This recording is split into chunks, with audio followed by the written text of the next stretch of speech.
When we look out at distant galaxies, we see that they are all racing away from us. We see that the universe is expanding. The Big Bang Theory suggests that once the entire universe was compacted into an infinitely small speck at the beginning of time. But was this really the case? What parts of this theory are still under serious question? Music playing in the last episode, I showed you why the Big Bang Theory is right. Or at least, what parts of it pretty much definitely happened. Direct and convincing evidence tells us that the universe was once much smaller, hotter, and denser than it is now. We're actually pretty sure we know what happened all the way down to approximately 10 to the power of minus 32 of a single second after the hypothetical beginning of time.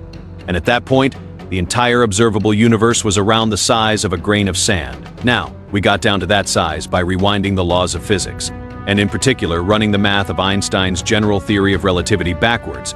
But how much further can we rewind until we run into trouble? Well, things get pretty weird before that 10 to the minus 32 seconds. Now, remember, when the universe was younger than 400,000 years, it was too hot for atoms to exist. Well, before 10 to the minus 32 seconds, it was too hot for the fundamental forces of nature as we know them to exist. In a previous episode, we talked about how the Higgs field gives particles mass. Well, at temperatures above 10 to the 15 or a quadrillion Kelvin, it stops doing that.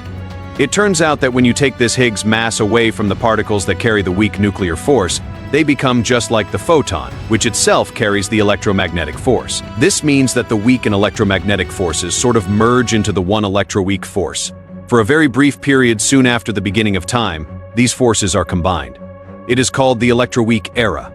Sounds weird, but perhaps weirder is that it is not really a mystery at all. We pretty much know this happened because we can actually make bits of the universe do this.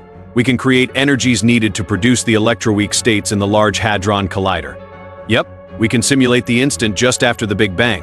Our theories look really good to that point, but once you get to a crazy 10 to the power of 29 Kelvin at an age of around 10 to the minus 38 seconds, it is expected that this electroweak force and the strong nuclear force, that is the force that holds atomic nuclei together, also become unified into one force. There are a lot of ideas of how this might happen, and we call these grand unified theories, except they aren't theories in the same sense as relativity or evolution, because we don't know which, if any, are actually correct. The problem here is that we can't test them yet. We need to produce energies 1 trillion times larger than is possible with the Large Hadron Collider. Nothing we could build on the surface of the Earth could do this. Perhaps that is for the best. So this is still a huge unknown. We do think that we can describe gravity and the shape of space-time at these densities and temperatures, but we can't confidently describe this stuff that the universe contained, the weird state of matter that far back. Okay, rewind a bit further to 10 to the power of minus 42 seconds of age, and pack all of the galaxies in the entire observable universe into a space 10 to the power of minus 20th of the width of a proton. That is the Planck length. And here, physics kind of goes out the window. See, at this point, general relativity comes into serious conflict with quantum mechanics, and we need a theory of quantum gravity, a so-called theory of everything. To go further, we can talk about why these theories don't play nice together and what some of the resolutions might be. Clear's throat string theory. Another time, we're leaving it alone today because we don't actually know whether the universe was really ever this small. Remember, we've been rewinding the universe using basic general relativity. Is that valid? Well, we don't yet have direct evidence from those very early stages, but there are some clues still visible at later times, and those clues tell us we've missed something huge. Let's undo our rewind a bit. Fast forward again to 400,000 years after that crazy first fraction of a second. The universe is space-sized, but it is still 1,000 times smaller than the modern universe. It is full of this hot, glowing hydrogen plasma. But at 400,000 years, it is cooled down just enough to form the very first atoms, and in the process, release the cosmic background radiation. We now see this light as an almost perfectly smooth microwave buzz across the entire sky. That smoothness tells us that all of the material in the universe when the CMB was released was almost exactly the same temperature, around 3000 Kelvin, varying from one patch to the next by at most 1 part in 100,000 across the entire observable universe. Why is this so weird?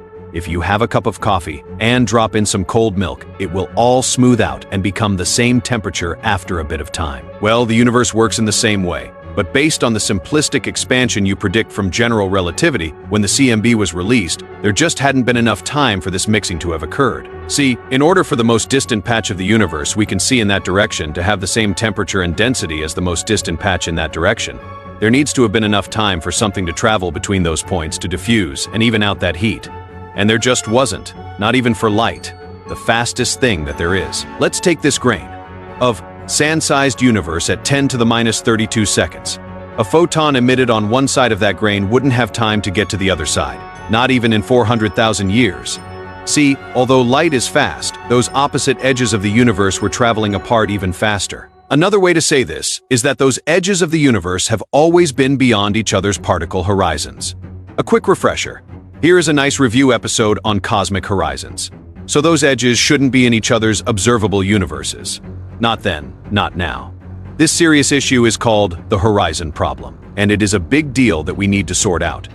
The only way around this problem is to somehow have the universe, once upon a time, be small enough so it could easily get all nicely mixed together, and then pow, blow it up in size much faster than general relativity would normally allow. The theory that describes this pow is called inflation. The idea is the universe started subatomic, small enough that it was able to even out its temperature and then enter the state of insane, exponentially accelerating expansion in which it increased in size by a factor of at least 10 to the power of 26.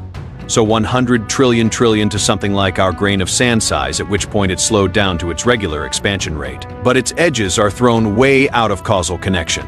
Yet, they look the same because they were once causally connected. This whole idea fixes our horizon problem. In fact, inflation solves a number of vexing problems with the Big Bang theory so well, in fact, that most cosmologists accept that something like this must have happened even though we don't have any direct evidence for it. There are a number of explanations for how inflation might have happened, and some of them actually call into question our understanding of that very first instant of the Big Bang. In this sense, it may be more accurate to think of the Big Bang theory not as a theory of the origin of the universe, but instead as a theory describing the period of expansion from a subatomic to a cosmic size. Aspects of this theory have such hard evidence that we know that the basic picture is right. However, as with every really well-established theory, there are boundaries to what the Big Bang theory currently explains. Those boundaries are being chipped away at all the time. Perhaps the theory will eventually encompass a true origin for this universe. Or perhaps that question will take us far beyond the Big Bang. One thing I stand by: we can science anything, the origin of everything included. We'll get back to that on future episodes of Space-Time. In the last episode, we laid out the evidence for why the Big Bang definitely happened. You guys let us know what you thought. Electromechad asks why, if the universe is expanding, doesn't matter also. Get stretched with that expansion. Okay, this is a genuinely tricky question. It is surprising the matter would not be stretched by expansion because the bonds between and within atoms are vastly stronger than any degree of expansion on the scale of any material object in the universe. That is, if it were even valid to extrapolate that expansion to the scale of objects or even to galaxies. What we call the Hubble expansion of the universe arises from the Fried-Mandelma-Feitra-Robertson-Walker metric, which describes a space-time in which all matter is perfectly smoothly distributed. That works on the largest scales in which galaxies and galaxy clusters are a speckled foam on top of a much faster space-time. It doesn't work in galaxies or solar systems. For example, the solar system is better described with the Schwarzschild metric, dominated by the sun's gravitational field. In that metric, space is most certainly not expanding. So you can have regions of non-expanding space embedded in a globally expanding universe. Kalakashi asks, does this mean if you were to take every proton, neutron, and electron in the universe, you could fit them all into a space the size of a grain of sand? This would be correct if you add the word observable before the word universe. Everything that we can see to our cosmic horizon. So the observable universe was once compacted into something smaller than a grain of sand, and indeed, much, much smaller than that. However, this isn't the same as saying that everything that exists was compacted into that volume. If our universe is infinite, then you can compact it as much as you like and it will still be infinite. We don't know how large the greater universe is, so we restrict ourselves to talking about the size of the observable part of it. James Beach writes, in the beginning there was nothing, which exploded. Now, a lot of non-scientists like to repeat this statement, but no credible scientist has ever said this, nor believes it. So it is unfortunate that this statement is used to deride the Big Bang theory. The Big Bang describes a series of events that happen to the universe following its existence in an extremely hot, dense state. We have a ton of evidence that the universe was once in such a state. Perhaps our understanding of this state will eventually lead to a theory of the origin of the universe. But the Big Bang theory as it stands does not claim to explain such an origin.